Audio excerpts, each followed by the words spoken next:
Hello ಎಲ್ರಿಗೂ ಹೇಗಿದ್ದೀರಾ? ನಾವಂತೂ ತುಂಬ ಚೆನ್ನಾಗಿದ್ದೀವಿ. ಈ ದಿನ ವ್ಲಾಗ್ನ ಬೆಳಿಗ್ಗೆ ನಾನು ಒಂದು 5 ಗಂಟೆಯಿಂದ ಶುರು ಮಾಡಿದ್ದೀನಿ. ಹೊಸದಾಗಿ ಯಾರಾದರೂ ನೋಡ್ತಾ ಇದ್ದರೆ ಪ್ಲೀಸ್ ಸಬ್ಸ್ಕ್ರೈಬ್ ಮಾಡ್ಕೊಳ್ಳಿ. ವಿಡಿಯೋ ಇಷ್ಟ ಆದರೆ ಒಂದೇ ಒಂದು ಲೈಕ್ ಮಾಡಿ. ಸೊ ವಿಡಿಯೋನ ಸ್ಕಿಪ್ ಮಾಡದೆ ಕೊನೆವರೆಗೂ ನೋಡಿ. ಹಾಗೆ ನನ್ನ ಲೈಫ್ ಸ್ಟೈಲ್ ವೀಡಿಯೋಸು, ನನ್ನ ಡೈಲಿ ವ್ಲಾಗ್ಸು ತುಂಬ ಜನ ಇಷ್ಟಪಡ್ತೀರಾ. ತುಂಬ ಥ್ಯಾಂಕ್ಸ್ ಎಲ್ರಿಗೂ. ಸೊ ಇನ್ಮೇಲೆ ಡೈಲಿ ನಾನು ಅಂದರೆ ಡೈಲಿ ಅನ್ನೋದಕ್ಕಿಂತಲೂ ಲೈಫ್ ಸ್ಟೈಲ್ ವೀಡಿಯೋಸ್ ಅಪ್ಲೋಡ್ ಮಾಡ್ತೀನಿ. ಯಾಕಂದರೆ ಡೈಲಿ ಅಂದರೆ ಒಂದೇ ರೀತಿ ಇರಲ್ವಲ್ಲ, ಸೊ ಟೈಮಿಂಗ್ಸ್ ಅನ್ನೋದು. ಹಾಗಾಗಿ ನನಗೆ ಸ್ವಲ್ಪ ಟೈಮ್ ಈಗ ಸ್ವಲ್ಪ ಕಡಿಮೆ ತುಂಬ. ಯಾಕೆಂದರೆ ಇದು ಇನ್ಸ್ಟಾದಲ್ಲಿ ಪ್ರಮೋಷನ್ಸ್ಗೆ ಅಂತ ಹೋಗ್ತಾ ಇರ್ತೀನಿ, ಅದರಲ್ಲಿ ಸ್ಯಾರಿ ಬಿಸ್ನೆಸ್ ಬೇರೆ ಮಾಡ್ತಾ ಇರ್ತೀವಿ. ಹಂಗಾಗಿ ಎಲ್ಲನೂ ಮ್ಯಾನೇಜ್ ಮಾಡೋಕ್ಕಾಗ್ತಾ ಇಲ್ಲ ನೀಟಾಗಿ. ಸ್ಯಾರಿ ಪ್ರಮೋಷನ್ ಮಾಡಿಲ್ಲ ಅಂದಿದ್ರೆ ಡೈಲಿ ಒಂದೊಂದು ವ್ಲಾಗ್ನ ಕೊಡ್ತಾ ಇದ್ದೆ ನಾನು. ಸೊ ಅದರಿಂದ ಅದಕ್ಕೂ ಮತ್ತು ಈ ಕಡೆ ಪ್ರಮೋಷನ್ಸ್ಗೆ ಹೋಗ್ತಾ ಇರ್ತೀನಲ್ಲ, ಸೊ ಹಂಗಾಗಿ ಎರಡೂ ಕಡೆ ನನಗೆ ಸ್ವಲ್ಪ ರಿಸ್ಕ್ ಆಗಿದೆ. ಅದಕ್ಕೋಸ್ಕರ ಡೈಲಿ ವ್ಲಾಗ್ಸ್ ಅನ್ನೋದು ವೀಡಿಯೋಸ್ ಅಪ್ಲೋಡ್ ಮಾಡ್ತಾ ಇಲ್ಲ. ಆದಷ್ಟು ಟ್ರೈ ಮಾಡ್ತೀನಿ. ಸೊ ಸಾರಿ ನನ್ನ ಕಡೆಯಿಂದ ತಪ್ಪಾಗಿದ್ದರೆ ನಿಜವಾಗ್ಲೂ. ಯಾಕಂದರೆ ತುಂಬ ಜನ ಇಷ್ಟಪಟ್ಟು ನೋಡ್ತಾ ಇದ್ರಿ, ಹಾಗಾಗಿ ಅವ್ರಿಗೆಲ್ಲ ಒಂಥರ ಬೇಜಾರು ಅನಿಸಿದೆ. ತುಂಬ ಜನ ಹೇಳ್ತಾ ಇರ್ತೀರಾ ಕಾಮೆಂಟ್ ಮಾಡಿ, ಡೈಲಿ ಲೈಫ್ ಸ್ಟೈಲ್ ವೀಡಿಯೋಸು, ನೀವು ಡೈಲಿ ಮಾರ್ನಿಂಗ್ ಲೈಫ್ ಸ್ಟೈಲ್ ತೋರಿಸ್ತಿರಲ್ಲ, ಅದು ನಮಗೆ ತುಂಬ ಇಷ್ಟ ಅಂತಂದು ಹೇಳ್ತಾ ಇರ್ತೀರಾ. ಹಾಗಾಗಿ ತುಂಬ ಥ್ಯಾಂಕ್ಸ್ ಎಲ್ರಿಗೂ ಅಂತ ಹೇಳ್ತಾ ಇವತ್ತಿನ ವಿಡಿಯೋನ ಇಲ್ಲಿಂದ ಶುರು ಮಾಡ್ತಾ ಇದ್ದೀನಿ. ಎದ್ದಿದ ತಕ್ಷಣ ಹೊರಗಡೆ ಸ್ವಲ್ಪ ಕೆಲಸ ಎಲ್ಲ ಮುಗಿಸಿ ಹಾಗೆ ನೀರು ಬಿಟ್ಟಿದ್ರು, ಅದಕ್ಕೆ ತೊಟ್ಟಿಗೆಲ್ಲ ಪೈಪ್ ಹಾಕ್ತಾಯಿದ್ದೀನಿ. ತೊಟ್ಟಿ ತುಂಬ ಅಷ್ಟರಲ್ಲಿ ಮತ್ತು ಬೇರೆ ಕೆಲಸಗಳು ನೋಡ್ಕೊಳ್ಳೋಣ ಅಂತಂದು. ನಮ್ಮ ಸಿಂಬ ನಾನು ಎದ್ದಿದ ತಕ್ಷಣ ನಾನು ಎಲ್ಲೆಲ್ಲಿ ಓಡಾಡ್ತೀನೋ ಅಲ್ಲಲ್ಲಿ ಹಿಂದೆ ಓಡಾಡ್ತಾ ಇರ್ತಾನೆ. ಸೊ ಈಗ ನೋಡ್ರಿ ಅಲ್ಲಿ ಕೂತಿದ್ದಾನೆ. ಇನ್ನು ನಾನು ಒಳಗಡೆ ಬಂದರೆ ಒಳಗಡೆ ಬರೋಕ್ಕೆ ಬರ್ತಾನೆ. ನಮ್ಮ ಮನೆಯವ್ರು ನೋಡ್ಬಿಟ್ರೆ ಬೈದು ಬಿಡ್ತಾರೆ. ಅಂದರೆ ಈ ಕಡೆ ಒಳಗಡೆ ಎಲ್ಲ ಓಡಾಡುತ್ತೆ, ಅದು ಹೇರ್ ಎಲ್ಲ ಉದುರುತ್ತೆ ಅಂತ ಹೇಳ್ಬಿಟ್ಟು ಮನೆಯಲ್ಲಿ ಬೈತಾರೆ. ಹಂಗಾಗಿ ಅದನ್ನು ಹೊರಗಡೆನೇ ಇರಿಸ್ತಾ ಇರ್ತೀನಿ. ಜಾಸ್ತಿ ಟೈಮ್ ಈಗ ಒಳಗಡೆ ಕರ್ಕೊಳ್ಳಲ್ಲ. ಮತ್ತು ತುಮಕೂರ್ಗೆ ಹೋಗಬೇಕು, ಸ್ವಲ್ಪ ವೀಡಿಯೋ ವರ್ಕ್ ಇದೆ. ಅದಕ್ಕೋಸ್ಕರ ನಾನು ಈ ಟಾಪ್ನ ಐರನ್ ಮಾಡ್ಕೊಳ್ಳೋಣ ಅಂತ. ಇದು ಕಾಟನ್ ಟಾಪ್ ಆಗಿರುತ್ತೆ, ಟ್ರೆಂಡ್ಸಲ್ಲಿ ತೊಗೊಂಡಿರುವಂಥದ್ದು. ತುಂಬ ಚೆನ್ನಾಗಿದೆ ಟಾಪ್ ಕ್ವಾಲಿಟಿ ಎಲ್ಲನೂ. ಒಂದೇ ಒಂದು ಸಾರಿ ಒನ್ ಟೈಮ್ ಇಲ್ಲ 2 ಟೈಮ್ ವೇರ್ ಮಾಡಿದ್ದೀನಿ ಅಷ್ಟೇ. ಆವಾಗ ವೆಡ್ಡಿಂಗ್ ಆ್ಯನಿವರ್ಸರಿ ಇತ್ತು ಅಂತಂದು ಹೇಳ್ಬಿಟ್ಟು ಇದನ್ನು ತೊಗೊಂಡು ದೇವಸ್ಥಾನಕ್ಕೆ ಹಾಕ್ಕೊಂಡೋಗಿದ್ದೆ. ತುಂಬ ಚೆನ್ನಾಗಿತ್ತು. ಲೈಟ್ ಬೇಬಿ ಪಿಂಕಲ್ಲಿ ಬರುತ್ತೆ. ಭಾಳ ಇಷ್ಟ ಆಯ್ತು ಈ ಕಲರ್, ಅದಕ್ಕೋಸ್ಕರ ತಗೊಂಡಿದ್ದು. ಅದಕ್ಕೆ ಇವತ್ತು ಹಾಕ್ಕೊಂಡು ಹೋಗೋಣ ಅಂತಂದು ಹೇಳ್ಬಿಟ್ಟು ಐರನ್ ಮಾಡ್ತಾಯಿದ್ದೀನಿ. ಐರನ್ ಇಲ್ಲದೆ ಇದನ್ನು ಹಾಕ್ಕೊಳ್ಳೋಕ್ಕಾಗಲ್ಲ. ಹೆಂಗೆ ನಾವು ವಾಶ್ ಮಾಡಿ ಇಟ್ಟಿರ್ತೀವಲ್ಲ, ಅದೆಲ್ಲ ಮುದುರ್ಕೊಂಡಿರುತ್ತೆ ಒಂಥರ. ನೋಡ್ತಾ ಇರ್ಬೋದು ಈಗ ಟಾಪ್ ಯಾವ ರೀತಿ ಇದೆ ಅಂತ. ಅದಕ್ಕೆ ಅದನ್ನು ಹಂಗೆ ಹಾಕ್ಕೊಳಕ್ಕಾಗಲ್ಲ. ಐರನ್ ಮಾಡೋಣ ಅಂತಂದು ಈಗ ಐರನ್ ಮಾಡ್ಕೊತಾ ಇದ್ದೀನಿ. ನಮ್ಮ ಮನೆಯವ್ರಿಗೆ ನೆನ್ನೆಯಿಂದ ಹೇಳ್ತಾ ಇದ್ದೀನಿ, ತುಮಕೂರ್ಗೆ ಹೋಗ್ತಿದ್ದೀವಿ, ಯಾವ ಬಟ್ಟೆ ಹಾಕ್ಕೊತೀರಾ ಅದನ್ನು ನನಗೆ ತಕ್ಕೊಡಿ. ಯಾಕಂದರೆ ನಾನು ಸೆಲೆಕ್ಟ್ ಮಾಡಿರುವಂಥ ಬಟ್ಟೆ ಅವರು ಇಷ್ಟನೂ ಆಗಲ್ಲ, ಹಾಕ್ಕೊಳ್ಳೋದು ಇಲ್ಲ. ಇದೇನಕ್ಕೆ ತೆಗ್ದಿಟ್ಟಿದೆ, ಇದು ಬೇಡ ಅಂತ ಹೇಳ್ಬಿಟ್ಟು ಇನ್ನೊಂದು ತೊಗೊಳ್ತಾರೆ ಹೋಗ್ಬಿಟ್ಟು. ಹಾಗಾಗಿ ನಿಮ್ಮ ಸೆಲೆಕ್ಷನಲ್ಲೇ ತಕ್ಕೊಡ್ರಿ, ನಿಮ್ಗೆ ಯಾವ್ದು ಇಷ್ಟನೋ ಅದೇ ಹಾಕ್ಕೊಳ್ರಿ. ಆದರೆ ನನಗೆ 1 ಡೇ ಮುಂಚೆನೇ ಕೊಡಿ, ಐರನ್ ಏನಾದರೂ ಇದ್ದರೆ ಮಾಡಿಕ್ತೀನಿ ಅಂತಂದು. ಯಾಕಂದರೆ ನಾನು ಒಂದೇ ಸರಿ ಐರನ್ ಮಾಡಿ ಇಡಲ್ಲ ಬಟ್ಟೆಗಳು. ನಾವು ಯಾವಾಗ ಹಾಕ್ಕೊತೀವೋ ಆವಾಗ ಮಾತ್ರ ಐರನ್ ಮಾಡ್ಕೊಂಡು ಆ ಥರ ಹಾಕ್ಕೊತೀವಿ ಅಷ್ಟೇ. ಇನ್ನು ತೊಳೆದ್ಬಿಟ್ಟು ಸುಮ್ಮನೆ ಎತ್ತಿಟ್ಟಿರ್ತೀವಿ ಮಡಚಿ ಬೀರೋದಲ್ಲಿ. ಹೋಗ್ಬೇಕಾದ್ರೆ ಈ ಥರ ಮಾಡ್ಕೊತಾ ಇರ್ತೀನಿ ಐರನ್ ಅಷ್ಟೇ. ಯಾಕಂದರೆ ಅಷ್ಟು ಟೈಮು ಇಲ್ಲ ನನಗೆ ಎಲ್ಲನೂ ಒಂದೇ ಸಾರಿ ಐರನ್ ಮಾಡಿ ಇಡುವಷ್ಟು. ಅದು ಮಾಡಿಟ್ರೂ ಒಂಥರ ಸುಕ್ಕಲು ಬಂದಂಗೆ ಆಗುತ್ತೆ. ಮತ್ತು ಯಾವುದಾದ್ರೂ ತೊಗೋಬೇಕಾದ್ರೆ ಎಳಿಬೇಕಾದ್ರೆ ಬೀಳ್ತಾ ಇರ್ತಾವೆ ಕೆಳಗಡೆ. ಹಾಗಾಗಿ ನಾನು ಹೋಗ್ಬೇಕಾದ್ರೇ ಆ ಥರ ಐರನ್ ಮಾಡ್ಕೊಂಡು ಹಾಕ್ಕೊಂಡೋಗೋದು. ಅವ್ರು ತಕ್ಕೊಟ್ಟಿರಲಿಲ್ಲ, ಹಾಗಾಗಿ ನಾನು ನನ್ನ ಟಾಪ್ ಒಂದು ಐರನ್ ಮಾಡ್ತಾಯಿದ್ದೀನಿ. ಅವರು ಎದ್ದಿದ ತಕ್ಷಣ ಸ್ನಾನಕ್ಕೆ ಹೋಗ್ತಾರಲ್ಲ, ಆವಾಗ ತಕ್ಕೊಟ್ಟು ಹೋಗ್ತಾರೆ, ಆವಾಗ ಅದೂ ಮಾಡಬೇಕು ಐರನ್ ಅನ್ನೋದು. ಈಗ ಇದಕ್ಕೆ ವೈಟ್ ಲೆಗ್ಗಿನ್ ತೊಗೊಂಡಿದ್ದೀನಿ. ತುಂಬ ಚೆನ್ನಾಗಿರುತ್ತೆ ಕಾಂಬಿನೇಷನ್ನು. ಅದು ಬೇರೆ ನಾವು ಹೋಗ್ತಾ ಇರುವಂಥ ವೀಡಿಯೋಗೆ ಸ್ವಲ್ಪ ಈ ಥರ ಇದ್ದರೆ ಡ್ರೆಸ್ ಓಕೆ ಅಂತ ಅನ್ನಿಸ್ತು. ಹಂಗಾಗಿ ನಾನು ಹೇಳ್ತೀನಿ, ಮುಂದೆ ನೋಡ್ತಾ ಇರಿ, ವೀಡಿಯೋ ಎಲ್ಲನೂ ಶೇರ್ ಮಾಡ್ತೀನಿ. ಇದು ಸ್ವಲ್ಪ ಐರನ್ ಬಾಕ್ಸು ಅವಾಗ ತೊಗೊಂಡಿದ್ದು, ಸುಮಾರು ಅಂದರೆ ಒಂದು ಹತ್ತತ್ರ ಒಂದು 10 ವರ್ಷದ ಮೇಲೇ ಆಗಿದೆ ಇದನ್ನು ತೊಗೊಂಡು. ಸ್ವಲ್ಪ ಈಟ್ ಅನ್ನೋದು ಕಡಿಮೆ ಆಗ್ತಿದೆ ಐರನ್ ಬಾಕ್ಸು. ನನ್ನ ಹತ್ರ ಯಾವುದೇ ಒಂದು ವಸ್ತುಗಳಾಗಿರ್ಬೋದು, ಐಟಮ್ಸ್ ಆಗಿರ್ಬೋದು, ಬೇಗ ಹಾಳಾಗಲ್ಲ, ಹಾಳಾಗಕ್ಕೆ ಬಿಡೋದು ಇಲ್ಲ. ನಾನು ಅಷ್ಟು ನೀಟಾಗಿ ಇಟ್ಕೊಂಡಿರ್ತೀನಿ. ಇದು ಗೊತ್ತಿಲ್ಲ ಯಾಕೋ ಈಟ್ ಆಗ್ತಾ ಇಲ್ಲ. ಮಿಕ್ಸಿನೂ ಅಷ್ಟೇ ನೋಡ್ತಾ ಇರ್ಬೋದು, ಸುಮಾರು ಅಂದರೆ ಒಂದು 15 ವರ್ಷದ ಮೇಲೇ ಆಗಿದೆ ತೊಗೊಂಡು. ಅದೇ ಮಿಕ್ಸಿನೇ ಯೂಸ್ ಮಾಡ್ತಾಯಿದ್ದೀನಿ ಇನ್ನೂ. ಅದನ್ನು ಹಾಕ್ಬಿಟ್ಟು ಹೊಸ ಮಾಡಲಲ್ಲಿ ಒಂದು ತೊಗೊಳ್ಳೋಣ ಅಂತ ಅಂದ್ಕೊಂಡಿದ್ದೀನಿ. ಅದು ಯಾವಾಗಾಗುತ್ತೋ ಗೊತ್ತಿಲ್ಲ. ಯಾಕಂದರೆ ಏನಾದರೂ ಒಂದು ರೆಡಿಯಾಗಿರುತ್ತೆ. ನಾನು ಇದು ಮಾಡೋ ಅಷ್ಟರಲ್ಲಿ ಏನಾದರೂ ಒಂದು ರೆಡಿಯಾಗಿರುತ್ತೆ ಪ್ರಾಬ್ಲಮ್ಸ್ ಅನ್ನೋದು. ಇಲ್ಲ ಒಂದು ಚೀಟಿನೋ, ಇಲ್ಲ ಏನೋ ಒಂದು ಕಾರ್ EMI ಆಗಿರ್ಬೋದು, ಇಲ್ಲ ಮನೆ ಖರ್ಚು, ಇಲ್ಲ ಹುಷಾರಿಲ್ದಂಗೆ ಆಗೋದು, ಇಲ್ಲ ಅನ್ಎಕ್ಸ್ಪೆಕ್ಟೆಡ್ ಆಗಿ ಸುಮ್ಮನೆ ಖರ್ಚಾಗೋಗೋದು ಮನೆಯಲ್ಲಿ. ಈ ಥರ ಆಗ್ತಾಯಿದೆ ಅಮೌಂಟು. ಅದು ಮಿಕ್ಸಿ ತೊಗೊಳಕ್ಕೆ ಯಾಕೋ ನನಗೆ ಕಲಿತೆ ಬರ್ತಾಯಿಲ್ಲ. ತೊಗೊಳ್ಳೋಣ ಅಂತ ಅಂದ್ಕೊಂಡಿದ್ದೀನಿ, ನೋಡೋಣ. ನನಗೆ ಆದಷ್ಟು ಒಂದು ಸೆಟ್ ಇಯರಿಂಗ್ ತೊಗೊಳ್ಳೋಣ ಅಂತಂದು ಹೇಳ್ಬಿಟ್ಟು ತುಂಬ ಆಸೆ. ಯಾಕಂದರೆ ನನ್ನ ಹತ್ರ ಒಂದು ಜೊತೆನೂ ಇಲ್ಲ ಕಿವಿಗಿಡುವಂಥ ವಾಲೆ ಗೋಲ್ಡ್ ಇಯರಿಂಗ್ಸ್ ಯಾವುದೂ ಇಲ್ಲ ನನ್ನ ಹತ್ರ. ಹಾಗಾಗಿ ಒಂದೇ ಒಂದು ಜೊತೆ ಇದು ತೊಗೊಳ್ಳೋಣ, ವಾಲೆ ಜುಮ್ಕೆ ತೊಗೊಳ್ಳೋಣ ಅಂತ ಅಂದ್ಕೊಂಡಿದ್ದೀನಿ. ಈಗೆಲ್ಲ ಫುಲ್ ಟ್ರೆಂಡಿಂಗ್ ಅಲ್ವಾ, ಅದಕ್ಕೆ ನನಗೂ ಆಸೆ ಆಗುತ್ತೆ ಆ ಥರ ಗೋಲ್ಡ್ ಇಡಬೇಕು ಅಂತ. ಏನಂದರೆ ಆ ಕಾಸ್ಟ್ ನೋಡೇ ಸುಮ್ಮನೆ ಆಗ್ತೀನಿ. ಯಾವಾಗಲೂ ಅಷ್ಟೇ ತೊಗೊಳ್ಳೋಣ ಅಂತ ಅನಿಸುತ್ತೆ, ಆದರೆ ಕಾಸ್ಟ್ ನೋಡಿಬಿಟ್ಟು ಒಂಥರ ಬಿಡಪ್ಪ ಅನ್ನಂಗೆ ಆಗುತ್ತೆ. ಈಗ ಏನಿಲ್ಲ ಅಂದರೂ ಮಿನಿಮಮ್ ಒಂದು 10 ಗ್ರಾಮ್ದಾದರೂ ತೊಗೋಬೇಕು ನಾನು. 10 ಗ್ರಾಮ್ದು ತೊಗೊಂಡ್ರೆ ಅದಕ್ಕೆ 1,00,000 ಮೇಲೇ ಹೋಗುತ್ತೆ ಅಮೌಂಟು. ಅಯ್ಯೋ ಅಷ್ಟೇನಕ್ಕೆ ಅನ್ನೋದು ಸುಮ್ಮನೆ ಆಗೋದು. ಹಂಗೆ ಇಲ್ಲ, ಈ ಸಾರಿ ಗಟ್ಟಿ ಮನ್ಸು ಮಾಡಿದ್ದೀನಿ ಒಂದು ಜೊತೆ ತೊಗೊಳ್ಳೇಬೇಕು ಅಂತ. ನೋಡೋಣ ಅದು ಯಾವಾಗ ಆಗುತ್ತೋ ಗೊತ್ತಿಲ್ವ. ಆದಾಗ ನಾನು ತಪ್ಪದೆ ಶೇರ್ ಮಾಡ್ಕೊತೀನಿ ಎಲ್ಲ ವಿಷಯನ ನಿಮ್ಮ ಜೊತೆ. ನಾನು ತೊಗೊಂಡ್ರೂ ಶೇರ್ ಮಾಡ್ಕೊತೀನಿ, ತೊಗೊಂಡಿಲ್ಲ ಅಂದ್ರೂ ಶೇರ್ ಮಾಡ್ಕೊತೀನಿ ಹಂಗೆ. ಇನ್ನೇನು ಬೆಳಿಗ್ಗೆ ಹಂಗೆ ಬೆಳಗಾಗ್ತೈತೆ, ಹೊರಗಡೆದೆಲ್ಲ ಕಸ ಹೊಡೆದ್ಬಿಟ್ಟು ಈಗ ನೀರೆಲ್ಲ ತೊಟ್ಟಿ ಅದು ಡ್ರಮ್ಗೆಲ್ಲ ತುಂಬಿಸ್ಕೊಂಡೆ. ಈಗ ಈಚೆ ಕಡೆ ಸ್ವಲ್ಪ ನೀರು ಹಾಕ್ತಾಯಿದ್ದೀನಿ. ಏನಕ್ಕೆ ಅಂದರೆ ಅಲ್ಲಿಂದ ಈಗ ಮನೆ ಒಳಗಡೆ ನಡ್ಕೊಂಡು ಬರ್ತೀವಲ್ಲ, ಅಲ್ಲೆಲ್ಲ ಹಸುಗಳು, ನಮ್ಮಮ್ಮ ಅವರು ಹಸುಗಳು ಮೇಲ್ಗಡೆ ಕಟ್ಟಾಕಿರ್ತಾರೆ. ಮೇಲ್ಗಡೆ ಅಲ್ಲಿ ನೀರೆಲ್ಲ ಬರ್ತವೆ, ಬೀದಿನಲ್ಲಿ ನೀರು. ಆವಾಗ ಗಂಜು ಹಾಕಿರುತ್ತಲ್ಲ, ಅದೆಲ್ಲ ಗಂಜಲೆಲ್ಲ ಈ ಕಡೆ ಬಂದುಬಿಡುತ್ತೆ. ಇನ್ನು ಓಡಾಡ್ಕೊಂಡು ಹಂಗೆ ಮನೆ ಒಳಗೆ ಬರ್ತಾರೆ ಅಂತಂದು ಅದಕ್ಕೆ ಸ್ವಲ್ಪ ಜಾಸ್ತಿ ನೀರು ಹಾಕಿ ತೊಳಿತಾ ಇದ್ದೀನಿ. ಆ ರೀತಿ ಎಲ್ಲ ಕೆಳಗಡೆ ಹೊರಟೋಗುತ್ತೆ ನೀಟಾಗಿ ಅಂತಂದು. ಡೈಲಿ ಈ ಥರ ಕೆಲಸ ಮಾಡ್ತಾನೇ ಇರಬೇಕು. ಹಳ್ಳಿ ಆಗಿರೋದ್ರಿಂದ ಇದು ಸ್ವಲ್ಪ ರೋಡು ಎಲ್ಲ ಧೂಳು ಮಣ್ಣಿಂದ ಕೂಡಿರ್ತೈತಲ್ಲ, ಹಾಗಾಗಿ ಅದು ತೊಳಿತಾನೆ ಇರಬೇಕು ಡೈಲಿ ಎದ್ದಿದ ತಕ್ಷಣ. ಎಲ್ಲ ಆಯಿತು, ಈಗ ಸ್ನಾನನೂ ಆಯಿತು. ಸ್ನಾನ ಆಗಿದ ತಕ್ಷಣ ಈಗ ರೆಡಿ ಆದೆ, ಅದು ಟಾಪು ಲೆಗಿನ್ ಹಾಕ್ಕೊಂಡು. ಇನ್ನೇನು ನಮ್ಮ ಮನೆಯವ್ರದ್ದು ಸ್ನಾನ ಆಯಿತು, ಅವರು ರೆಡಿ ಆಗ್ತಾರೆ. ಇನ್ನು ನಾನು ಅಷ್ಟರಲ್ಲಿ ನನ್ನ ಫಸ್ಟ್ ರೆಡಿಯಾಗಿ ಕೂತ್ಕೊಬಿಟ್ರೆ ಬೈಗಳು ಅನ್ನೋದಿರಲ್ಲ. ಇಲ್ಲ ಅಂದರೆ ಸ್ವಲ್ಪ ಲೇಟ್ ಆದ್ರೂ ಬೈತಾ ಇರ್ತಾರೆ, ಎಷ್ಟೊತ್ತು ಆಗಲ್ಲ ನಿಂದು, ಎಷ್ಟೊತ್ತಿಗೂ ಆಗಲ್ಲ ಅಂತ.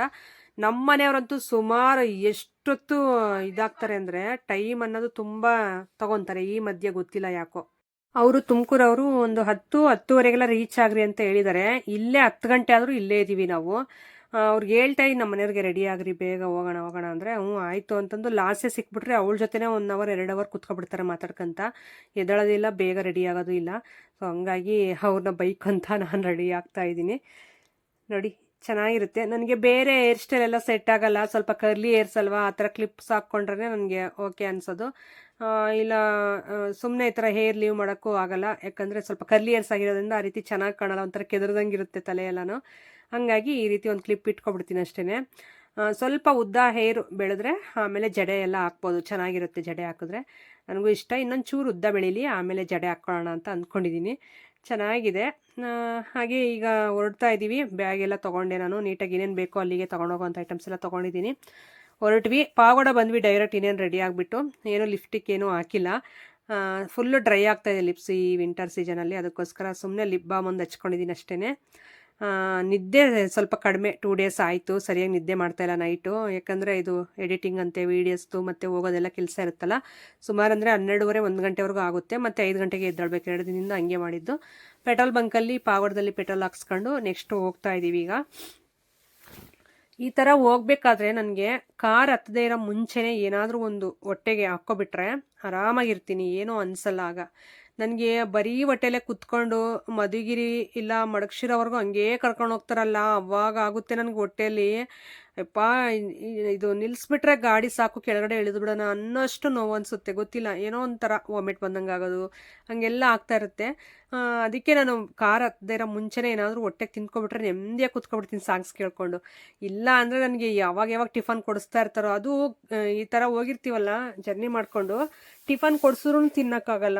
ಏನೋ ಒಂಥರ ಅನ್ನಿಸ್ತಾ ಇರುತ್ತೆ ಹೊಟ್ಟೆಲೆಲ್ಲ. ಒಂದು ಸ್ವಲ್ಪ ತಿಂದರೆ ಸಾಕು, ಮತ್ತು ಅದನ್ನು ತಿನ್ನೋಕ್ಕಾಗಲ್ಲ. ಆವಾಗ ಅವ್ರು ನಮ್ಮ ಮನೆಯವ್ರಿಗೆ ಹೆಂಗೆ ಅಂದರೆ ಪ್ಲೇಟ್ಸಲ್ಲಿ ಅನ್ನ ಎಲ್ಲ ಬಿಡೋಂಗಿಲ್ಲ, ವೇಸ್ಟ್ ಮಾಡೋಂಗಿಲ್ಲ, ಬಿಸಾಕಂಗಿಲ್ಲ. ಎಷ್ಟು ಇಟ್ಕೊಂಡ್ರೆ ಅಷ್ಟು ಊಟ ಮಾಡಬೇಕು, ಆ ರೀತಿ ಅವರು. ಇನ್ನು ಹೋಟೆಲಲ್ಲಿ ನನಗೆ ಅದು ತಿನ್ನೋಕ್ಕಾಗಲ್ಲ ಅಂತ ಟೈಮಲ್ಲಿ ಬೇಡ ಅಂದರೆ ಬೈದ್ಬಿಡ್ತಾರೆ. ಹಂಗೆ ಬೈಸ್ಕೊಂಡು ತುಂಬ ಸರಿ ಹಂಗೆ ತಿಂದಿದ್ದೀನಿ, ಸ್ವಲ್ಪ ಸ್ವಲ್ಪ ತಿನ್ನೋದು, ಇನ್ನೊಂದು ಸ್ವಲ್ಪ ಅವ್ರು ಪ್ಲೇಟ್ಗೆ ಹಾಕೋದು, ಆ ರೀತಿ ಎಲ್ಲ ಮಾಡ್ತಾಯಿದ್ದೆ. ಹಂಗೆ ಸ್ವಲ್ಪ ಮಡಗಶಿರದ ಟಿಫನ್ ಮಾಡ್ಕೊಂಡು ನೆಕ್ಸ್ಟ್ ಬಂದ್ವಿ ನೋಡ್ರಿ, ತುಮಕೂರು ಇಲ್ಲಿ ಶಿರಾ ಗೇಟ್ ಇಲ್ಲಿ ಬಂದ್ವಿ. ಇಲ್ಲಿಂದ ಇನ್ನು ಒಳಗಡೆ ಹೋಗ್ತೀವಿ. ಸೊ ತುಂಬ ಚೆನ್ನಾಗಿ ಇತ್ತು ಇವತ್ತು. ನಾನು ಅಲ್ಲಿಂದ ಬಂದಿದ್ದಾಗಿರ್ಬೋದು, ಅಲ್ಲಿ ಟಿಫನ್ ಮಾಡ್ಕೊಂಡು ಬಂದಿದ್ದು, ಏನೋ ಒಂಥರ ಖುಷಿ ಅನ್ನಿಸ್ತಾ ಇತ್ತು. ಡೈಲಿ ಇದೇ ಥರನೇ ಇದ್ರೆ ಚೆನ್ನಾಗಿರುತ್ತಲ್ವ ಅಂತ ಅನಿಸುತ್ತೆ. ಒಂದೊಂದು ಟೈಮ್ ಹಂಗೆ ಅನಿಸುತ್ತೆ, ಯಾವಾಗಲೂ ಹಂಗೆ ಅನಿಸಲ್ಲ. ಡೈರೆಕ್ಟ್ ಬಂದ್ವಿ. ನಾವು ಮೆಹಂದಿ ಆರ್ಟಿಸ್ಟ್ ಮನೆಗೆ ಬಂದಿರೋದು. ಈಗ ನೋಡ್ತಾ ಇರ್ಬೋದು, ಅವರು ಬಂದಿದ ತಕ್ಷಣ ಮನೆಗೆ ಕರ್ಕೊಂಡೋಗಿ ಈಗ ಡ್ರೈ ಫ್ರೂಟ್ಸ್ ಎಲ್ಲ ಕೊಟ್ಟರು. ಅದನ್ನು ತಿಂತಾ ಕೂತೀನಿ. ನನಗೆ ಡ್ರೈ ಫ್ರೂಟ್ಸ್ ಅಂದರೆ ತುಂಬ ಇಷ್ಟ ಆಗುತ್ತೆ. ಮುಂಚೆ ನಾನು ಈ ಥರ ಎಲ್ಲ ತಿಂತಾ ಇರಲಿಲ್ಲ. ಡ್ರೈ ಫ್ರೂಟ್ಸ್ ಎಲ್ಲ ಕೊಟ್ಟರೆ ಒಂಥರ ಏನೋ ವಾಮಿಟ್ ಬರೋಂಗಾಗೋದು, ಆ ಥರ ಎಲ್ಲ ಆಗೋದು ಮುಂಚೆ. ಇವಾಗ ಏನಿಲ್ಲ, ಬರೀ ಡ್ರೈ ಫ್ರೂಟ್ಸ್ ತಿಂದ್ಕೊಂಡಿರೋ ಅಂದರೂ ಆರಾಮಾಗಿ ತಿಂದ್ಕೊಂಡಿರ್ತೀನಿ, ಅಷ್ಟಿಷ್ಟ ಆಗುತ್ತೆ. ಸೊ ಇವ್ರದ್ದು ಬಂದುಬಿಟ್ಟು ಇದು 2 ಬ್ರಾಂಚಸ್ ಇದೆ, 2 ಬ್ರಾಂಚ್ ಇದೆ. ನಾನ್ ಬ್ರೈಡಲ್ಗೆ ಬಂದುಬಿಟ್ಟು ಸ್ಟಾರ್ಟಿಂಗ್ ಪ್ರೈಸ್ ಬಂದುಬಿಟ್ಟು 250ರಿಂದ ಸ್ಟಾರ್ಟ್ ಆಗುತ್ತೆ. ಬ್ರೈಡಲ್ಗೆ ಮೆಹಂದಿ ಸ್ಟಾರ್ಟಿಂಗ್ ಪ್ರೈಸ್ ಬಂದುಬಿಟ್ಟು 3500ರಿಂದ ಸ್ಟಾರ್ಟ್ ಆಗುತ್ತೆ. ಮತ್ತು ಇವರು ಕ್ಲಾಸಸ್ ಎಲ್ಲ ಹೇಳ್ಕೊಡ್ತಾರೆ. ನೋಡ್ತಾ ಇರ್ಬೋದು ಇಷ್ಟು ಜನ ಇದ್ದಾರೆ. ಇವ್ರದ್ದು ಇದು 1ನೇ ಬ್ರಾಂಚು. 2ನೇ ಬ್ರಾಂಚು ನಾನು ಆಮೇಲೆ ತೋರಿಸ್ತೀನಿ ನಿಮಗೆ. ಇಲ್ಲಿ ಕ್ಲಾಸಸ್ ಎಲ್ಲ ಹೇಳ್ಕೊಡ್ತಾರೆ. 2 ಮಂತ್ಸ್ ಕ್ಲಾಸಸ್ ಇರುತ್ತೆ, ಬೇಸಿಕ್ಕು ಮತ್ತು ಅಡ್ವಾನ್ಸ್ ಕೋರ್ಸ್ ಕೂಡ. ಸರ್ಟಿಫಿಕೇಟ್ ಕೂಡ ಕೊಡ್ತಾರೆ. ಸೊ ಬೇಸಿಕ್ಕು ಕಲಿಸ್ಕೊಡ್ತಾರೆ, ಮತ್ತು ಅಡ್ವಾನ್ಸ್ ಕೋರ್ಸ್ ಇರುತ್ತೆ, ಮತ್ತು ಸರ್ಟಿಫಿಕೇಟ್ ಕೂಡ ಕೊಡ್ತಾರೆ. 2 ಮಂತ್ಸ್ ಕೋರ್ಸ್ ಇರುತ್ತೆ. ಅದೆಲ್ಲ ಫೀಸ್ ಎಲ್ಲ ನಾನು ಬೇಕಾದರೆ ಇವರು ನಿಮ್ಗೆ ಬೇಕಂದರೆ ಒಂದು ವೇಳೆ ಕಾಂಟ್ಯಾಕ್ಟ್ ನಂಬರ್ ಕೇಳಿ ನಾನು ಕೊಡ್ತೀನಿ ಇವ್ರದ್ದು. ನೀವು ಅಲ್ಲಿ ಅವ್ರನ್ನ ವಿಚಾರಿಸ್ಕೋಬೋದು ಫೀಸ್ ಎಲ್ಲ. ನಮಗೆ ಈ ಥರ ಕೈಯಲ್ಲಿ ಇಟ್ಕೊಂಡು ಮೆಹಂದಿ ನಮಗೆ ಒತ್ತಕ್ಕೆ ಬರಲ್ಲ, ಈ ಥರ ಹಾಕೋಕ್ಕೆ ಬರಲ್ಲ ಅನ್ನೋರು ಇರ್ತಾರಲ್ಲ ಬಿಗಿನರ್ಸು, ಅಂಥವ್ರ ಸಮೇತ ಇವ್ರು ಟ್ರೈನ್ ಅಪ್ ಮಾಡಿ ಆರಾಮಾಗೆ ನೀವು ನೆಕ್ಸ್ಟ್ ಹೋಗ್ಬಿಟ್ಟು ನೀವೇ ಒಂದು ಫಂಕ್ಷನ್ಸ್ಗೆ ಅಟೆಂಡ್ ಮಾಡೋ ಥರ ಇವರು ಟ್ರೈನ್ ಅಪ್ ಮಾಡಿ ಕೊಡ್ತಾರೆ. ಮತ್ತು ಹೋಮ್ ಮೇಡ್ ನಾವು ಮೆಹಂದಿ ಎಲ್ಲ ಯಾವ ರೀತಿ ಇದು ಮಾಡ್ಕೊಳ್ಳೋದು ಅಂತಂದು ಹೇಳ್ಬಿಟ್ಟು ಸೊ ಅದನ್ನು ಎಲ್ಲನೂ ನೀಟಾಗಿ ಹೇಳಿ ಕೊಡ್ತಾರೆ. ನೋಡ್ತಾ ಇರ್ಬೋದು, ಇವರು ಮನೆಯಲ್ಲೇ ರೆಡಿ ಮಾಡಿರುವಂಥ ಮೆಹಂದಿ ಇದೆಲ್ಲನೂ ಈಗ ಅದಕ್ಕೆ ಪ್ಯಾಕ್ ಮಾಡ್ತಾವ್ರೆ. ಸೊ ನಾನು ಇದು ಫಸ್ಟ್ ಟೈಮ್ ನೋಡ್ತಾ ಇರೋದು ಈ ರೀತಿ, ಯಾಕಂದರೆ ಎಲ್ಲೂ ನೋಡಿಲ್ಲ. ಸೊ ಈ ಥರ ಮನೆಯಲ್ಲೇ ರೆಡಿ ಮಾಡಿ ಈ ಥರ ಪ್ಯಾಕ್ ಮಾಡಿ ಇದಕ್ಕೆಲ್ಲ ಸ್ಟಿಕ್ಕರ್ಸ್ ಹಾಕಿ ಅದರಿಂದ ಕೋನ್ ಬಿಡಿಸ್ತಾರಲ್ಲ, ತುಂಬ ಇಷ್ಟ ಆಯಿತು ನನಗೆ ಇವರು ಇದು ಮಾಡ್ತಾ ಇರೋದು. ಅದಕ್ಕೆ ನಾನು ಅವ್ರನ್ನ ಕೇಳ್ತಾ ಇದ್ದೀನಿ, ಸೊಪ್ಪೆಲ್ಲ ತಂದು ಮಾಡ್ತೀರಾ ಅಂತಂದು. ಇಲ್ಲ, ಇನ್ಸ್ಟೆಂಟ್ ಪೌಡ್ರ್ ಇರುತ್ತಲ್ಲ, ಸಿಗುತ್ತಲ್ಲ ರೆಡಿ ಪೌಡ್ರು, ಮೆಹಂದಿ ಪೌಡ್ರು, ಅದರಿಂದ ನಾವು ಮಾಡ್ತೀವಿ ಈ ರೀತಿ ಅಂತ ಹೇಳ್ತಾವ್ರೆ. ತುಂಬ ಒಳ್ಳೆಯವರು ಸಿಸ್ಟರು, ತುಂಬ ಕಷ್ಟದಿಂದ ಮೇಲೆ ಬರ್ತಾವ್ರೆ. ಸೊ ಎಲ್ಲರಿಗೂ ಒಳ್ಳೇದಾಗಲಿ, ಸಿಸ್ಟರ್ಗೂ ಒಳ್ಳೇದಾಗಲಿ ಅಂತ ಕೇಳ್ಕೊತಾ ಇದ್ದೀನಿ ವಿಡಿಯೋ ಮುಖಾಂತರನೇ. ಯಾಕಂದರೆ ಹೆಣ್ಮಕ್ಳು ಆಗಿದ್ರು ಈ ಕಾಲದಲ್ಲಿ ಇಷ್ಟೊಂದು ಕಷ್ಟಪಡ್ತಾವ್ರಲ್ಲ ರಿಸ್ಕ್ ತೊಗೊಂಡು. ಸೊ ತುಂಬ ಖುಷಿ ಅನ್ನಿಸ್ತು. ಹಾಗೆ ನನಗೆ ಇನ್ನೂ ಒಂಚೂರು ಹಾರ್ಡ್ ವರ್ಕ್ ಮಾಡಬೇಕು ಅನಿಸುತ್ತೆ ಇಂಥ ಎಲ್ಲ ನೋಡಿಬಿಟ್ರೆ ಹೆಣ್ಮಕ್ಳನ್ನ. ನಾನು ಇನ್ನೊಂದು ಸ್ವಲ್ಪ ಕಷ್ಟಪಡಬೇಕು, ಇದಕ್ಕಿಂತಲೂ ಇನ್ನೊಂದು ಸ್ವಲ್ಪ ರಿಸ್ಕ್ ತೊಗೋಬೇಕು ಅಂತ ಅನಿಸುತ್ತೆ. ಸೊ ಹಂಗೆ ಎಲ್ಲರೂ ಅವ್ರವ್ರ ಕೆಲಸದಿಂದ ಅವ್ರವ್ರ ವರ್ಕಿಂದೆ ಕಷ್ಟ ಅನ್ನೋದು ಕಂಪಲ್ಸರಿ ಇರುತ್ತೆ. ಯಾರಿಗೂ ಈಸಿಯಾಗಿ ಏನೂ ಬರಲ್ಲ. ಮೆಹಂದಿ ಬಿಡಿಸೋದು ಅಂತ ಅಂತೀವಿ, ಅದು ಬಿಡಿಸೋ ಆದಮೇಲೆ ಗೊತ್ತಾಗುತ್ತೆ ಯಾವ ರೀತಿ ಇರುತ್ತೆ ಏನು ಅನ್ನೋದು. ನಮಗೆ ಬಿಡಿಸ್ಕೊಳ್ಳೋರಿಗೆ ಅಷ್ಟೊಂದು ಕಷ್ಟ ಅನಿಸುತ್ತೆ, ಅವ್ರು ಬಿಡಿಸೋರ್ಗೆ ಎಷ್ಟು ಕಷ್ಟ ಇರ್ಬೋದು ಹೇಳ್ರಿ. ಅಂದರೆ ಕುತ್ಕೊಂಡು ನೋಡಿ ನೋಡಿ ಕತ್ತು ನೋವು, ತಲೆನೋವು ಎಲ್ಲನೂ ಬರುತ್ತೆ. ಸೊ ಎಲ್ಲನೂ ಕಷ್ಟನೇ, ಯಾವುದು ಈಸಿಯಾಗಿ ತೊಗೋಬೇಡಿ. ಸೊ ಅವ್ರವ್ರ ವರ್ಕಿಂದೆ ಅವ್ರಿಗೆ ಕಷ್ಟ ಅನ್ನೋದು, ಕೆಲಸ ಅನ್ನೋದು ಇದ್ದೇ ಇರುತ್ತೆ. ಹಾಗೆ ಇಲ್ಲಿ ಕ್ಲಾಸಸ್ಗೆ ಅಂತ ಬಂದಿದ್ರಲ್ಲ ಕಲಿಯೋಕ್ಕೆ ಅಂತ, ಅವ್ರದ್ದೆಲ್ಲ ಸ್ವಲ್ಪ ವೀಡಿಯೋ ಶೂಟ್ ಎಲ್ಲ ಮಾಡ್ಕೊಂಡಾದ್ಮೇಲೆ ಅವರು ಸಿಸ್ಟರ್ ಅದನ್ನೆಲ್ಲ ರೆಡಿ ಮಾಡ್ತಾಯಿದ್ರು. ಕೋನ್ಸ್ ಎಲ್ಲನೂ ಅವ್ರು ರೆಡಿ ಮಾಡಿ ಈಚೆ ಕಡೆ ಹೋದ್ರು. ನೋಡಿ ತೋರಿಸ್ತಾ ಇದ್ದೀನಿ, ಎಷ್ಟು ಚೆನ್ನಾಗಿದೆಯಲ್ವಾ. ಸೊ ಇವ್ರಿಗೆ ಮನೆಯಲ್ಲಿ ಈ ಥರ ಕೋನ್ಸ್ ಎಲ್ಲ ಇರುತ್ತೆ, ಬೇಕಾದರೆ ಹೋಗಿ ಅಲ್ಲಿ ಆರಾಮಾಗಿ ತೊಗೊಂಡು ಬರ್ಬೋದು ಕೋನ್ಸ್ ಎಲ್ಲನೂ ತುಮಕೂರಲ್ಲಿ. ಇದು ಅಡ್ರೆಸ್ ಬಂದ್ಬಿಟ್ಟು Saraswathipuram 2nd stage near Siddhartha college ಹತ್ರ ಇದೆ. ನಿಮ್ಗೆ ಏನಾದರೂ ಇಂಟ್ರೆಸ್ಟ್ ಇದ್ದರೆ ಒಂದು ವೇಳೆ ಸೊ ಹೋಗ್ತೀವಿ ಅನ್ನೋ ಹಾಗಿದ್ರೆ ಆರಾಮಾಗಿ ಹೋಗಿ ಅಲ್ಲಿ ಜಾಯ್ನ್ ಆಗ್ಬೋದು. ತುಂಬ ಚೆನ್ನಾಗಿ ಹೇಳ್ಕೊಡ್ತಾರೆ. ಅಲ್ಲಿಂದ ನಾವು ನೆಕ್ಸ್ಟು 2nd ಬ್ರಾಂಚ್ಗೆ ಬಂದಿದ್ದಾಯಿತು. ಅಲ್ಲಿ ಬಂದಿದ ತಕ್ಷಣ ಫಸ್ಟ್ ಊಟ ಮಾಡ್ಕೊಂಡು ಬರೋಣ ಅಂತಂದು ಹೇಳ್ಬಿಟ್ಟು ಇಲ್ಲಿ ಒಂದು MTR ಹೋಟೆಲ್ ಇತ್ತು. ತುಂಬ ಚೆನ್ನಾಗಿರುತ್ತೆ ಸಿಸ್ಟರ್, ಇಲ್ಲಿ ಊಟ ಇಲ್ಲೇ ಮಾಡೋಣ ಬನ್ನಿ ಅಂತ ಅವ್ರು ಕರ್ಕೊಂಡು ಬಂದರು. ಹಾಗೆ ನಾನು ನಮ್ಮ ಮನೆಯವ್ರು ಇಲ್ಲಿ ಕೂತ್ಕೊಂಡು ಮಾತಾಡ್ತಾ ಇದ್ವಿ. ಆ ಸಿಸ್ಟರ್ ತೊಗೊಂಡು ಬರೋಕ್ಕೆ ಹೋಗಿದ್ರು ಹೇಳಿ ಬರೋಕ್ಕೆ. ಹಾಗಾಗಿ ನಾವು ಇಲ್ಲೇ ವೆಯ್ಟ್ ಮಾಡ್ತಾಯಿದ್ವಿ. ನನಗೆ ಒಬ್ಬಟ್ಟು ಅಂದರೆ ತುಂಬ ಇಷ್ಟ, ಅದರಲ್ಲಿ ಇಲ್ಲಿ ಒಬ್ಬಟ್ಟು ಸಿಗ್ತಾಯಿತ್ತು. ನಾನು ಒಬ್ಬಟ್ಟೆ ತಿಂತೀನಿ ಅಂತ ಹೇಳಿದಕ್ಕೆ ಸರಿ ಅಂತ ಹೇಳ್ಬಿಟ್ಟು ಆ ಸಿಸ್ಟರೂ ಒಬ್ಬಟ್ಟೆ ತೊಗೊಂಡ್ರು. ನಾವು ತೊಗೊಂಡಿದ್ದು ನೋಡಿ 3 ಒಬ್ಬಟ್ಟು ತೊಗೊಂಡಿದ್ವಿ 3 ಜನಕ್ಕೂ. ಈಗ ಊಟ ಮಾಡೋಣ ಅಂತಂದು ಹೇಳ್ಬಿಟ್ಟು ಊಟ ಮುಗಿಸಿ ನೆಕ್ಸ್ಟು ನಾವು ಇನ್ನೊಂದು ಬ್ರಾಂಚ್ಗೆ ಹೋಗ್ತೀವಿ. ಅದನ್ನು ತೋರಿಸ್ತೀನಿ, ಅಡ್ರೆಸ್ಸನ್ನು ಹೇಳ್ತೀನಿ ನಿಮಗೆ. ಸ್ವಲ್ಪ ಕೋಲ್ಡ್ ಆಗಿದೆ, ಅದಕ್ಕೋಸ್ಕರ ಅಡ್ಜಸ್ಟ್ ಮಾಡ್ಕೊತೀರಾ ಅಂತ ಅಂದ್ಕೊಂಡಿದ್ದೀನಿ. ನೋಡಿ 2nd ಬ್ರಾಂಚ್ಗೆ ಬಂದಿದ್ದಾಯಿತು. ಸೊ ಇಲ್ಲಿ ಬಂದುಬಿಟ್ಟು ಮೊನ್ನೆ ಎಲ್ಲ ಓಪನಿಂಗ್ ಆಗಿದೆ. ಸೊ ಅವತ್ತು ಪಾಪ ಕರೆದಿದ್ರು, ನಾವು ಬರಲಿಲ್ಲ, ಸ್ವಲ್ಪ ಬ್ಯುಸಿ ಇದ್ದೆ. ಹಾಗಾಗಿ ಇವಾಗ ಸ್ವಲ್ಪ ಎಲ್ಲ ಬಲೂನ್ಸ್ ಎಲ್ಲ ಇತ್ತಲ್ಲ, ಅದು ನನಗೆ ನಾನು ಇದು ಮಾಡ್ತೀನಿ ಆ್ಯಡ್ ಮಾಡ್ತೀನಿ ಅಂತಂದು ಎಲ್ಲ ಆ್ಯಡ್ ಮಾಡ್ತಾವ್ರೆ. ತುಂಬ ಒಳ್ಳೆಯವರು ಇವರು ಸಿಸ್ಟರ್ಸ್ ಇಬ್ಬರೂ, ಅಕ್ಕ ತಂಗಿರಿಬ್ಬರು ನಡೆಸ್ತಾವ್ರೆ 2 ಬ್ರಾಂಚ್ನ. ತುಂಬ ಮಿಡ್ಲ್ ಕ್ಲಾಸ್ ಫ್ಯಾಮಿಲಿಯವರು, ಎಲ್ಲರೂ ಒಂದು ಕಷ್ಟದಿಂದ ಬಂದಿರೋ ಅಂಥವ್ರು ಎಲ್ರಿಗೂ ಒಂದು ಹೆಲ್ಪ್ ಆಗೋ ಥರನೇ ಹೇಳ್ಕೊಡ್ತಾರೆ. ನೀವು ಬಂದು ಒಂದ್ಸರಿ ಆರಾಮಾಗಿ ಜಾಯಿನ್ ಆಗ್ಬೋದು. ನೋಡಿ ಆ ಕಡೆ ಎಲ್ಲ ಡೆಕೋರೇಷನ್ ಎಲ್ಲ ಆದಮೇಲೆ ಫ್ಲವರ್ ಬೊಕ್ಕೆ ಎಲ್ಲ ತಂದಿದ್ರು. ಅದು ನನಗೆ ಕೊಡೋ ಥರ ಎಲ್ಲ ತುಂಬ ಚೆನ್ನಾಗಿ ಅನ್ನಿಸ್ತು ನನಗೆ. ನಿಜ ಹಾರ್ಟ್ಫುಲ್ಲಿ ಹೇಳ್ತಾ ಇದ್ದೀನಿ, ತುಂಬ ಖುಷಿ ಆಯಿತು. ಸೊ ಇವರು ಇನ್ವೈಟ್ ಮಾಡಿದ ರೀತಿ ಆಗಿರ್ಬೋದು, ಇವ್ರ ಜೊತೆ ಮಾತಾಡಿದ್ದಾಗಿರ್ಬೋದು. ಆಗಲೇ ಒಂದು ಸರಿ ಬಂದೋಗಿದ್ದೆ ನಾನು. ಹಳೆ ವೀಡಿಯೋಸ್ ನೋಡಿರೋರಿಗೆ ನಿಮಗೆ ಗೊತ್ತಿರುತ್ತೆ, ಪ್ರೀವಿಯಸ್ ವೀಡಿಯೋಸಲ್ಲಿ ತುಂಬ ಚೆನ್ನಾಗಿ ಎಲ್ರೂ ನನಗೆ ಇಷ್ಟ ಆಯಿತು. ಈ ಸಿಸ್ಟರ್ ಕಮ್ಯುನಿಕೇಷನ್ ಅನ್ನೋದು ತುಂಬ ಚೆನ್ನಾಗಿದೆ ನನಗೂ ಇವ್ರಿಗೂ. ಹಾಗೆ 2nd ಬ್ರಾಂಚ್ ಅಡ್ರೆಸ್ ಬಂದುಬಿಟ್ಟು oil mill road, Santhepete near MTR hotel ಪಕ್ಕನೇ ಇದೆ. ಸೊ ಒಂದು ಸಾರಿ ಇಲ್ಲೂ ವಿಸಿಟ್ ಮಾಡಿ. NFM ಮೆಹಂದಿ ಅಕಾಡೆಮಿ ಇವ್ರದ್ದು ಅಕಾಡೆಮಿ ಬಂದುಬಿಟ್ಟು ಇಲ್ಲಿ ವಿಸಿಟ್ ಮಾಡಿ ಆದಮೇಲೆ ನಿಮಗೆ ಅರ್ಥ ಆಗುತ್ತೆ. ನನಗೆ ಇಲ್ಲಿ ಟ್ರೈನ್ ಅಪ್ ಆಗಿರೋರೆ ಒಬ್ಬರು ಕೊನೆಯದಾಗಿ ಒಂದು ಮೆಹಂದಿನ ಬಿಡಿಸ್ತಾಯಿದ್ರು, ಎಷ್ಟು ಚೆನ್ನಾಗಿ ಟ್ರೈನ್ ಅಪ್ ಮಾಡಿದ್ದಾರೆ ಅಂತ ಅನ್ನಿಸ್ತು ನನಗೆ ನೋಡಿಬಿಟ್ಟು. ಹಾಗೆ ಇಲ್ಲಿ ಬಂದಿರೋರೆಲ್ಲರೂ ನಮ್ಮ ಸಬ್ಸ್ಕ್ರೈಬರ್ಸು, ನಮ್ಮ ಫಾಲೋವರ್ಸೇ. ಎಲ್ಲರೂ ಅಷ್ಟೇ ತುಂಬ ಚೆನ್ನಾಗಿ ಮಾತಾಡ್ಸಿದ್ರು. ನೋಡಿ ಹೂ ಬೊಕ್ಕೆ ಎಲ್ಲ ಕೊಟ್ಬಿಟ್ಟು ಆ ರೀತಿ ವೆಲ್ಕಮ್ ಮಾಡಿದ್ದು ನಮ್ಮನ್ನು. ನಾನು ಇನ್ಸ್ಟಾ ಸ್ಟೋರಿಗೆಲ್ಲ ಹಾಕಿದ್ದೆ ಆವಾಗಲೇ. ಹಾಗೆ ನಾನೀಗ 2 ಹ್ಯಾಂಡ್ಗೂ ಮೆಹಂದಿ ಕೋನ್ ಬಿಡಿಸ್ತಾವ್ರೆ. ನನಗೆ ತುಂಬ ಇಷ್ಟ ಇವ್ರು ಬಿಡಿಸೋವಂಥದ್ದು, ಅಷ್ಟೊಂದು ಚೆನ್ನಾಗಿರುತ್ತೆ. ತುಂಬ ಪ್ರೊಫೆಷ್ನಲ್ ಆಗಿ ಹಾಕ್ತಾರೆ ಮೆಹಂದಿ ಅನ್ನೋದು. ಹಾಗಾಗಿ ನನಗೆ 2 ಕೈಗೂ ಬಿಡಿಸಿ ಅಂತ ಅಂದೆ. ಸರಿ ಅಂತಂದು ಹೇಳ್ಬಿಟ್ಟು ಈಗ 1 ಕೈಗೆ ಸ್ಟಾರ್ಟ್ ಮಾಡಿದ್ದಾರೆ. ನೋಡಿ ಇಷ್ಟೊಂದು ಜನ ಬರ್ತಾರೆ ಡೈಲಿನೂ. ಸೊ ನೋಡಿ, ನಿಮಗೂ ಇಂಟ್ರೆಸ್ಟ್ ಇದ್ರೆ ತುಮಕೂರಲ್ಲಿ ಸುತ್ತಮುತ್ತ ಹಳ್ಳಿಯವರು ಬರ್ಬೋದು. ಅವರು ಎಲ್ಲ ಈ ಶಿರಾದಿಂದನೂ ಬರ್ತಾ ಇರೋವಂಥ ಸಿಸ್ಟರ್ಸ್ ಇದ್ದಾರೆ. ಇಲ್ಲಿ ತುಮಕೂರವರು ಬರ್ತಾರೆ, ತುಮಕೂರು ಸುತ್ತಮುತ್ತ ಗುಬ್ಬಿ ಈ ಸೈಡಿಂದನೂ ಬರ್ತಾವ್ರೆ ಎಲ್ಲ ಟ್ರೈನ್ ಅಪ್ ಆಗೋದಕ್ಕೆ. ಇಲ್ಲಿ ತುಂಬ ಚೆನ್ನಾಗಿ ರೆಡಿ ಮಾಡಿ ಕಳಿಸ್ತಾರೆ ನಿಮ್ಮನ್ನು. ಸೊ ನೀವು ಒಂದ್ಸರಿ ಜಾಯ್ನ್ ಆಗಿ ಆರಾಮಾಗಿ ನಿಮ್ಮ ಲೈಫ್ನ ನೀವು ಕಟ್ಕೋಬೋದು ಹೆಣ್ಮಕ್ಳು, ಬೇರೆಯವ್ರ ಮೇಲೆ ಡಿಪೆಂಡ್ ಆಗ್ತೇನೆ. ಅಂದರೆ ನಾನು ಇದೇ ಮಾಡಬೇಡಿ ಅಂತಂದು ಹೇಳ್ತಾ ಇಲ್ಲ, ಹೇಳಿದ್ದು ಸೊ ನಾವು ಏನಾದರೂ ಒಂದು ಹೆಲ್ಪ್ ಮಾಡಿದ್ರೆ ಮನೆಯವ್ರಿಗೆ ಮತ್ತು ಗಂಡು ಮಕ್ಳಿಗೆ ನಮ್ಮ ಫ್ಯಾಮಿಲಿ ಅಲ್ವಾ ಚೆನ್ನಾಗಿರೋದು. ಸೊ ಹಂಗಾಗಿ ಬೇರೆಯವ್ರ ಮೇಲೆ ಡಿಪೆಂಡ್ ಆಗ್ದೇನೆ ನಮ್ಮ ಕಾಲ ಮೇಲೆ ನಾವು ನಿಂತ್ಕೋಬೇಕು, ನಾವು ದುಡಿಬೇಕು, ನಾವು ಅರ್ನ್ ಮಾಡಬೇಕು ಲೇಡೀಸು ಅನ್ನೋರು. ಈ ಥರ ಕೆಲಸಗಳೆಲ್ಲ ತುಂಬ ಈಸಿ ಅಂತ ಅನ್ನಿಸ್ತು. ಈ ರೀತಿ ಮಾಡ್ಬೋದು, ಫಂಕ್ಷನ್ಸ್ಗೂ ಸಮಾರಂಭಗಳಿಗೆಲ್ಲನೂ ಆರಾಮಾಗಿ ಇನ್ವೈಟ್ ಮಾಡ್ತಾರೆ ಲೇಡೀಸ್ನ. ಅದಕ್ಕೆ ನೀವು ಒಂದು ಕಲ್ತ್ರೆ, ಕಲೆ ಅನ್ನೋದು ಯಾರ ಸ್ವತ್ತು ಅಲ್ಲ. ಸೊ ಬಂದ್ಬಿಟ್ಟು ಕಲಿತು ಆರಾಮಾಗಿ ನಾವು ಒಂದು ಫಂಕ್ಷನ್ನ ಅಟೆಂಡ್ ಮಾಡೋವರೆಗೂ ಅಷ್ಟೇ, ಆಮೇಲೆ ಅದಾಗ ಅದೇ ಧೈರ್ಯ ಬರುತ್ತೆ. ಆಮೇಲೆ ನಾವು ಒಂದು ಅರ್ನಿಂಗನ್ನು ಸ್ಟಾರ್ಟ್ ಮಾಡಿದ್ರೆ ನಮಗೂ ಒಂದು ಬೆಲೆ ಇರುತ್ತೆ. ಸುಮ್ಮನೆ ಅಂತೂ ಇರಬಾರ್ದು, ಏನೋ ಒಂದು ಮಾಡ್ತಾನೆ ಇರಬೇಕು ಹೆಣ್ಮಕ್ಳು ಕೆಲಸ ಅನ್ನೋದು. ಸುಮ್ಮನೆ ಮನೆ ಕೆಲಸಕ್ಕೆ ಸೀಮಿತ ಆಗಬಾರ್ದು ಅನ್ನೋದು ನನ್ನ ಉದ್ದೇಶ. ಸೊ ನಿಮ್ಗೆ ಯಾವ ರೀತಿ ಅನಿಸುತ್ತೋ ಅರ್ಥ ಮಾಡ್ಕೊತೀರೋ ಗೊತ್ತಿಲ್ಲ ನನಗೆ. ಹಾಗಾಗಿ ಇಲ್ಲಿ ಸಿಸ್ಟರ್ಸ್ ಬಂದಿದ್ರಲ್ಲ ಟ್ರೈನ್ ಅಪ್ ಆಗೋದಕ್ಕೆ ಅಂತಂದು ಅವರು ನೋಡ್ಕೊತಾ ಇದ್ರು ಯಾವ ರೀತಿ ಬಿಡಿಸ್ತಾರೆ ಏನು ಅಂತಂದು. ಈ ಕಡೆ ಬಂದಿರೋ ಸಿಸ್ಟರು ಹೊಸ್ದಾಗಿ ಬಂದಿದ್ದಾರೆ, ನಾವು ಬಂದಿದ್ದ ದಿನನೇ ಆಗಲೇ ಅವ್ರಿಗೆ ಒಂದು ಸ್ವಲ್ಪ ಇರುತ್ತಲ್ಲ ಸ್ಟಾರ್ಟಿಂಗ್ ಬೇಸಿಕ್ ಏನಿರುತ್ತೋ ಅದನ್ನು ಕಲಿಸ್ತಾ ಇದ್ರು. ನೋಡಿ ಎಷ್ಟು ಚೆನ್ನಾಗಿ ಬಿಡಿಸಿರೋ, ಎಡಗೈಲಿ ಕಂಪ್ಲೀಟ್ ಆಯಿತು. ಪಿಕಾಕೆ ಬಿಡಿಸಿ ಅಂತಂದು ಹೇಳಿದೆ, ಹಾಗಾಗಿ ಪಿಕಾಕ್ ಡಿಸೈನೇ ಬಿಡಿಸಿದ್ದಾರೆ ಮೇಲ್ಗಡೆಯಿಂದನೂ.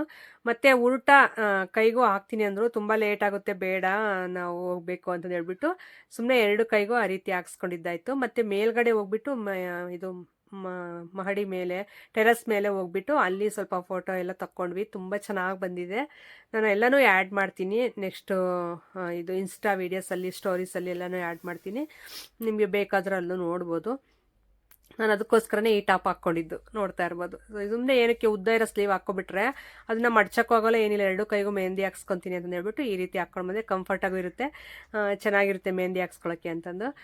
ಇನ್ನೊಂದು ಅಷ್ಟರಲ್ಲಿ ಸ್ನ್ಯಾಕ್ಸ್ ಎಲ್ಲ ತರಿಸಿದ್ರು, ಅದನ್ನ ತಿಂದ್ಕೊಂಡು ಈಗ ನೆಕ್ಸ್ಟ್ ನಾವು ಮನೆ ಕಡೆ ಹೊರಡ್ತಾ ಇದ್ದೀವಿ. ಈ ರೀತಿ ಇವತ್ತಿನ ವಿಡಿಯೋ. ಸಿಗೋಣ ನಾಳೆ. Thank you for watching. Bye.